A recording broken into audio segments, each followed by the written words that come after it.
देख रहे हैं सम्यक इंडिया टीवी। साथियों, सभी को हमारा नमो बुद्धाय। आज हैं हम उत्तर प्रदेश के सारनाथ में, और सारनाथ ही वो एक जगह है जहाँ पर तथागत बुद्ध ने गया में उनको ज्ञान लाभ हुआ था, महाबोधि उनको प्राप्त हुई थी। महाबोधि प्राप्त करने के बाद सबसे पहले वो यहीं पर ही आए थे सारनाथ में, और सारनाथ ही वो जगह है जहाँ पर सबसे पहले तथागत बुद्ध ने धम्म के उपदेश दिए थे। और धम्म चक्र प्रवर्तन अर्थात जो रुका हुआ पहिया था धम्म का, उसको गति प्रदान करने का काम तथागत बुद्ध ने किया था। ये बहुत बड़ा परिसर है। अभी हमारे भाई हरि भारती जी दिखाएंगे, अभी ये दिखा रहे हैं। और यहाँ पर एक बहुत बड़ा अशोक का पिलर था, अशोक स्तंभ था, जिसके अवशेष अभी यहाँ पर मौजूद हैं।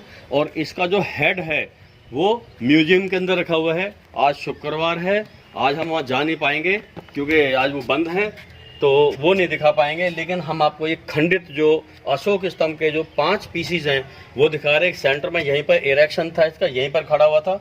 और इसमें धम्म लिपि के अंदर भी कुछ यहाँ पर लिखा हुआ है, जिसे पढ़ना हमारे बस की बात नहीं है। बहुत बड़े बड़े विद्वान भी नहीं पढ़ पाए इसको, बहुत चंद लोग पढ़ पाए। तो अब इसको संरक्षित कर दिया गया है। अब से 10-12 साल पहले हम लोग आए थे तो यहाँ कोई शीशा नहीं था, कुछ नहीं, बिल्कुल ओपन था। इसको टच करके छू के हम लोग देख सकते थे। लेकिन अब यहाँ पर भीड़ काफ़ी आने लगी है, तो अब इसको शीशे के का फ्रेम बना के इसको संरक्षित कर दिया गया है, जो ठीक है, होना भी चाहिए। और ये बहुत सारे मनोती स्तूप छोटे बड़े स्तूप बहुत हैं।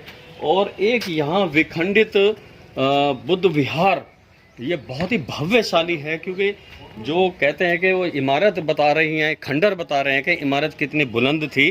तो उस कहावत को चरितार्थ करते हुए हम आपको यहाँ दिखा रहे हैं कि ये बहुत ही भव्य बुद्ध विहार अपने समय में रहा होगा, जब इसकी फाउंडेशन जो है सम्राट अशोक ने रखी थी, उन्होंने ही इसको बनवाया था। उसके बाद में और भी कई बौद्ध राजाओं ने इस पे काम किया है। तो अभी हम पीछे चल के दिखाएंगे आपको। यहाँ पर ही धम्मे के स्तूप है, जो भारत का सबसे बड़ा और सबसे ऊंचा स्तूप माना जाता है। और ये बहुत काफ़ी लंबा चौड़ा परिसर है, जगह जगह इसमें ये खुदाई हुई थी इसमें। तो खुदाई के बाद में ये सब कुछ निकल कर बाहर आया है, अन्यथा सब ये मिट्टी से कूड़े करकट से ढका हुआ था। क्योंकि अब क्या परिस्थितियां रहीं, मैं ज़्यादा विस्तार में नहीं जाना चाहूँगा। आप बहुत सारे हमारे जो बुद्धिजीवी लोग हैं वो जानते हैं इसके बारे में। तो ये देखिए, ये विखंडित अवशेष हैं बुद्ध विहार के। ये तथागत बुद्ध की देखिए, यहाँ पर एक मूर्ति भी है, इसमें इंसर्ट अंदर लगी हुई है। और इधर आए जरा, ये एकाश्मक वेदिका मोनोलिथिक रेलिंग ये लगी हुई है नीचे। और इसमें अंदर भी एक चबूतरा सा है। हो सकता है कि तथागत बुद्ध इसके ऊपर बैठ के धम्म उपदेश करते होंगे।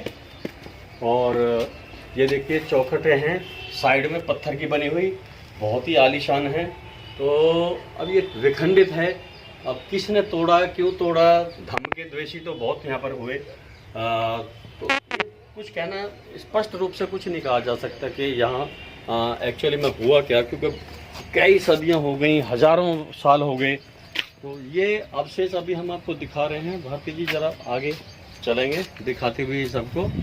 तो काफ़ी बड़ा भव्य मंदिर, ये पीछे बिहार था, ये बहुत पीछे तक है, काफ़ी बड़ा है। और निश्चित रूप से बहुत ही वैभवशाली और बहुत गौरवशाली होगा ये बुद्ध विहार। जब अपने पूरे अस्तित्व में था, जब पूरा कंप्लीट ये था, तो बहुत ही बड़ा और बहुत ही अच्छा लगता होगा निश्चित रूप से। तो अब इधर हम दिखाएंगे भारती जी जरा। हाँ, ये इधर भी देखिए, ये मुझे लगता है बाद में चौखट बाद इधर भी कोई रास्ता था जिसको बाद में बंद कर दिया गया है। अन्यथा ये चौखट जैसे होती है, अंदर प्रवेश करने के लिए थंब वो होते हैं, पिलर्स होते हैं, उस तरह से बना हुआ है ये। आगे चलते हैं। और ये हम अभी आपको दिखा रहे हैं आपसे धीरे धीरे, क्योंकि ये काफ़ी बड़ा परिसर है। यहाँ तो गौर से देखने के लिए कई घंटे का समय चाहिए, पूरा दिन चाहिए जब एक एक चीज को देखने के लिए। ये मूल गंधकुटी विहार, ये मूल गंधकुटी विहार है। मूल गंधकुटी वो हुआ करती थी, श्रावस्ती में भी है और भी कई जगह है, जहाँ पर तथागत बुद्ध बैठ के और धम्म देशना किया करते थे, धम्मोपदेश दिया करते थे और वहाँ वो स्वयं रहते थे। वो जगह जो होती थी वो मूल गंधकुटी कहलाती थी, क्योंकि तथागत बुद्ध को अर्पित करने के लिए लोग फूल और मालाएं और न जाने क्या क्या सुगंधित चीज़ें लेके आया करते थे। जब उनको फेंक दिया जाता था, उस कूड़े के ढेर से, उस ढेरी से गंध निकलती थी, खुशबू निकलती थी, तो वो इसीलिए उसको गंधकुटी कहा जाता है। ऐसा हमें हमारे आदर्श पुरुष आदरणीय बौद्धाचार्य शांति स्वरूप बौद्ध जी ने हमें बतलाया कि गंधकुटी के पास में बहुत सारे ढेर हो जाया करता था फूल मालाओं का, उससे सुगंध जो निकलती थी सुगंध, तो वहाँ वो गंधकुटी ही कहलाती थी। इधर भी कुछ अवशेष हैं, ये देखते हैं चल के क्या है ये, और बहुत कुछ देखने के लिए है। और जो बौद्ध जो लोग हैं उनको यहाँ पर आना चाहिए, जो बुद्ध के अनुयायी हैं, जो बौद्ध धर्म को मानने वाले हैं। देखिए इतने सारे लोग हैं, विदेशों से आते हैं, जापान से, चाइना, थाईलैंड, कोरिया, जापान और मंगोलिया और पता कहाँ कहाँ से, दूर दराज से जो बौद्ध देश हैं उनके लोग आते हैं। अब ये देखें ईंटों का जो साइज है यहाँ भी बहुत ही बड़ा है। हालांकि ये टूटी फूटी ईंटें चिपका के बना रखी हैं, लेकिन जो 14 इंच से कम लंबाई नहीं है, 14 बाई और लगभग 10 इंच की, 14 इंच लंबाई और 10 इंच की चौड़ाई की लगभग ये जो साबुत ईंटें हैं वो हमें ऐसा नज़र आ रही हैं। 14 भी हैं, 13, 11 भी हैं, इस तरह अलग अलग हैं।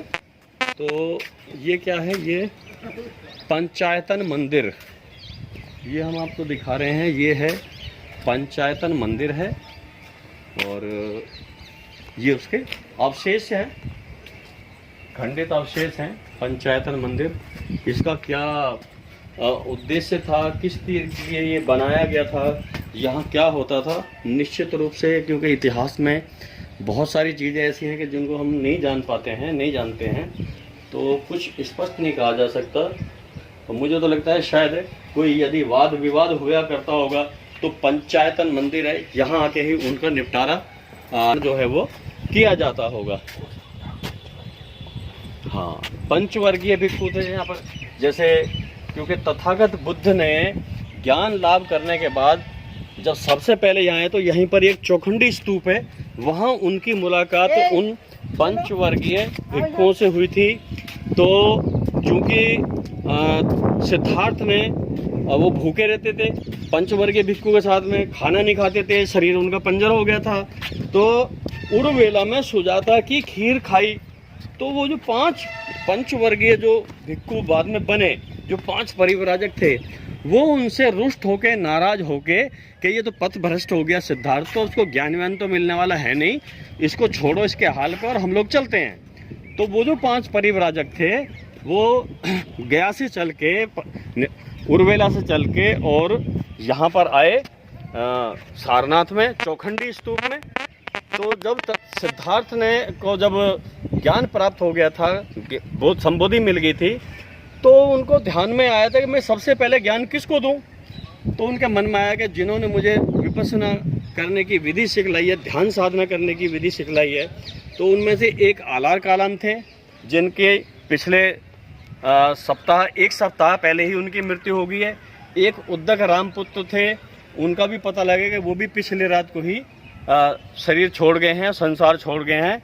तो फिर उनको ध्यान में आया कि जो 5 परिव्राजक मेरे साथी थे, वो 6 साल लगातार मेरे साथ मेरी बहुत उन्होंने सेवा शुश्रूषा की है, बहुत मेरी देखभाल की है, तो मैं सबसे पहले उन्हीं 5 परिव्राजकों को धम्म का जो ज्ञान है वो दूंगा। तो वहाँ से बोध गया से जब वो चले तो उन्होंने ध्यान में देखा कि वो क्योंकि जो बुद्ध होते हैं वो त्रिकालदर्शी होते हैं, भूत की, भविष्य और वर्तमान की सारी बातें जानते हैं। तो उन्होंने जब ध्यान में देखा कि वो जो पंचवर्गीय भिक्षु हैं वो सारनाथ के इसी पत्तन मृगदाव में है। यहाँ पर हिरन बहुत हुआ करते थे, इसीलिए इसको इसी पत्तन मृगदाव, मृग यानी हिरन, तो इसलिए जाना जाता है। तो जब वहाँ पर सिद्धार्थ गौतम जब बुद्ध बन गए थे और वहाँ पर आए, तो सबसे पहले जो मुलाकात हुई चौखंडी स्तूप में हुई। तो जैसे ही बुद्ध को उन्होंने देखा तो आपस में निर्णय किया कि कोई इसका हालचाल नहीं पूछेगा, कोई इससे बात नहीं करेगा, कोई आसन नहीं बिछाएगा, कोई पानी नहीं पिलाएगा उसको। तो बैठना होगा तो बैठ जाएगा और जाना होगा तो चला जाएगा, क्योंकि वो रुष्ट थे उनसे, सिद्धार्थ गौतम से। तो लेकिन भगवान बुद्ध की जो करुणा थी वो इतनी ज़बरदस्त थी, वो बहुत करुणावादी थे, तो महाकारुणिक बोला जाता है तथागत बुद्ध को। तो जैसे जैसे पंचवर्गीय भिक्षुओं के साथ में वो पास आते जा रहे थे, उसी प्रकार उन पंचवर्गीय भिक्षुओं का, 5 परिव्राजकों का जो हृदय था वो परिवर्तन होता जा रहा था। और जैसे ही बुद्ध उनके पास में आए, वो उनके विचार एकदम से बदल गए और मित्रता का भाव पैदा हो गया। और किसी ने उनको पानी पिलाया, कोई पानी लेकर आया, किसी ने उनके पैर धुलवाए, और किसी ने आसन बिछाया, किसी ने उनका दान पात्र लिया। तो इस तरह पांचों के पांचों वो उनकी सेवा शुश्रूषा में लग गए। तो उनके जो नाम मैं बताऊंगा आपको, एक तो कौंडिन्य थे जो सबसे उम्र दराज थे, कौंडिन्य थे, वप्य थे, अश्वजीत थे, महानाम थे, और इसी तरह के 2 नाम और हैं। ये कुल मिला के 5 परिव्राजक थे। तो जब वहाँ पर आए तो उन्होंने पूछा कि भी सिद्धार्थ तुम कहाँ चले गए, तो तुम तो पथ भ्रष्ट हो, तुमने तो खीर खा ली थी। तो पूरा जो वृत्तांत तो था उन्होंने बताया कि मैंने सुजाता की 49 कौर खीर खाई थी और महाबोधि वृक्ष के नीचे बैठ के मैंने 49 दिन तक वहाँ पर मैंने व्यतीत किए, 7-7 दिन 7 जगह पे, और मुझे ज्ञान का मतलब लाभ हुआ है। और मैंने प्रत्येक समुत्पाद का जो नियम है, दुख क्या है, दुख से निपटने का क्या तरीका है, दुख, संसार में दुख है, 4 आर्य सत्य हैं, उनकी खोज की उन्होंने कि संसार में दुख है, दुख का कारण है, दुख का निवारण भी है, और एक प्रतिपदी उनको कंट्रोल करने के लिए वो एक ऐसा तरीका भी है, वो रास्ता भी है जिससे दुखों का नाश किया जा सकता है। तो ये 4 आर्य सत्य की खोज उन्होंने की, और यही मुख्य रूप से भगवान बुद्ध की जो है फिलॉसफी है, यही उनका दर्शन है। यहाँ देखिए कितने सारे छोटे छोटे ये स्तूप हैं जहाँ पर तथागत बुद्ध की बहुत सारी मुद्राओं में ये मूर्तियाँ बनी हुई हैं। और ये पीछे बहुत ही विशाल धम्मिक स्तूप है, आप जैसा कि देख रहे हैं। इससे बड़ा स्तूप भारत में कोई नहीं है बौद्धों का, जो पुराने एंशियंट है, जिनको सम्राट अशोक ने बनवाया था। तो ये बहुत ही विशाल है, और इस पर पत्थर लगा हुआ था ऊपर, न जाने क्यों ये छोटा है, या इसको हानि पहुंचाएगी, या ईंटें निकाली गई, कुछ कहा नहीं जा सकता है, या इसी प्रकार का ही रहा होगा, ये हम नहीं कह सकते। तो यहाँ आके ही ये जो जहाँ पर धम्मिक स्तूप ये स्थापित है, यहाँ आके ही तथागत बुद्ध ने 5 जो परिव्राजक थे उनको धम्म के अंदर दीक्षित किया था, उनको धम्म का ज्ञान दिया था। और जो कौंडिन्य जो थे, जैसे जैसे तथागत बुद्ध धम्म के बारे में बताते जा रहे थे, उनका मन परिवर्तित और उनका जो विचार थे परिवर्तित होते जा रहे थे, और वो उसी वक्त धम्म का ज्ञान सुनते सुनते ही अरहत को प्राप्त हो गए थे, उनको निर्वाण प्राप्त हो गया था। बाद में फिर जो और 4 भिक्षु थे परिव्राजक, उनको भी धीरे धीरे वो ज्ञान होता गया और वो भी अरहत हो गए थे। तो इस तरह से पंचवर्गीय भिक्षुओं को यहाँ पर धम्म का उपदेश देके भिक्षु संघ की स्थापना आषाढ़ पूर्णिमासी के दिन, अभी पीछे कुछ दिन पहले ही गई है 13 तारीख को, तो आषाढ़ पूर्णिमा के दिन ही धम्म चक्र प्रवर्तन तथागत बुद्ध ने यहाँ पे किया था और भिक्षु संघ की स्थापना की थी। उसके बाद उसी रात को ही एक यश कुल पुत्र था, यहीं आसपास के ही कोई नगर, कोई बहुत बड़े मतलब उसका धनाढ्य व्यक्ति का बेटा था, उसके बाद ही बहुत सारी सुख सुविधाएं थी। तो वो भी उन सुख सुविधाओं से इतना परेशान हो गया था, वो जंगल में निकल गया, और यहाँ तथागत बुद्ध ठहरे हुए थे। वो यश कुल पुत्र जो था वो इत्तेफाक से तथागत बुद्ध के संपर्क में आया, और भगवान बुद्ध की करुणावादी वाणी सुनकर उसका भी मन परिवर्तित हो गया, और उसने भी घर बार सब त्याग दिया और भिक्षु संघ के अंदर शामिल हो गया। फिर उसके 4 मित्र थे, वो भी उनको यश कुल पुत्र को ढूंढते ढूंढते इधर आए, तो तथागत बुद्ध से उसके बारे में पूछा तो तथागत बुद्ध ने बताया कि हाँ यश कुलपुत्र मेरे पास ही है और अब वो भिक्षु बन गया है। उनको भी अनुपूर्वी कथा उन्होंने तथागत बुद्ध ने सुनाई, जिसको सुन के वो 4 लोग भी धम्म में दीक्षित हो गए। तो 5 पहले हो गए और 5 बाद में और 1 तथागत बुद्ध हुए। तो इस प्रकार से 11 लोग वहाँ पर अरहत, वो सारे के सारे अरहत हो गए थे। बाद में उसी वर्ष उन्होंने वर्षावास, यहीं पर ही पहला वर्षावास जो था उन्होंने सारनाथ में ही व्यतीत किया था। और 60 भिक्षु, 60 अरहत भिक्षु यहाँ पे हो गए थे और तथागत बुद्ध को मिला के 61 भिक्षु हुए थे। तो जब वर्षावास की समाप्ति हुई थी तब तथागत बुद्ध ने उन सबको उपदेशित करते हुए और उनका मार्गदर्शन करते हुए कहा था कि भिक्षुओं चरत भिक्षुवे चारिकं, बहुजन हिताय बहुजन सुखाय, लोकानुकंपाय, अत्थाय हिताय, देव मनुष्यानंग। जो मेरा बताया हुआ रास्ता है ये शुरू में भी कल्याणकारी है, मध्य में भी कल्याणकारी है और अंत में भी कल्याणकारी है। इस कल्याणकारी मार्ग को जो मैंने तुम्हें सिखाया है, बताया है, इसको जगह जगह जाओ और लोगों को बताओ, लोगों का कल्याण करो। और एक दिशा में एक भिक्षु से ज़्यादा नहीं जाएगा, क्योंकि यदि आप एक तरफ झुंड में जाएंगे तो आपस में बातें करेंगे तो उस तरह से ज़्यादा लोगों को आप बता नहीं पाएंगे। जब एक भिक्षु अलग अलग दिशा में अलग अलग जगह जाएगा तो ज़्यादा से ज़्यादा लोगों को आप धम्म के बारे में बता पाओगे और लोगों का कल्याण कर सकोगे। तो इस तरह से तथागत बुद्ध ने सबसे पहले यहीं पर आके उपदेश देना शुरू किया था और भिक्षु संघ की स्थापना हुई थी। तो यही यहाँ का महत्व है सारनाथ का, जो उत्तर प्रदेश में बनारस से लगभग 8-7 किलोमीटर की दूरी पर ही है। तो मेरा सभी जो बौद्ध अनुयायी हैं कम से कम उनको तो यहाँ पर आना चाहिए। और मैं बार बार वही बात कहता हूँ कि तथागत बुद्ध ने खुद कहा है कि जहाँ बुद्धों का जन्म होता है, जहाँ ज्ञान प्राप्त होता है, जहाँ धम्मचक्र प्रवर्तन करते हैं और जहाँ उनका महापरिनिर्वाण होता है, वो जगह बहुत महत्वपूर्ण होती हैं, बहुत कल्याणकारी होती हैं। उनका दर्शन बार बार करना चाहिए।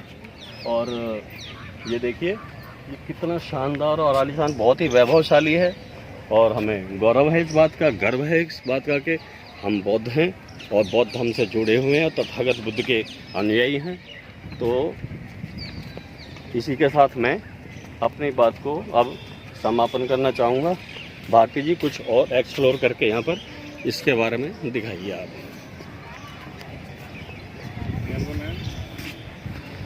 कैमरामैन हरि भारती जी हमारे साथ में है, बहुत ही शानदार रिकॉर्डिंग करते हैं और बहुत सूक्ष्म जानकारी है इनके पास में, टेक्निकल जानकारी बहुत है इनके पास में, जिसका ये सदुपयोग हमारे साथ अक्सर करते रहते हैं। जय भीम, नमो बुद्धाय।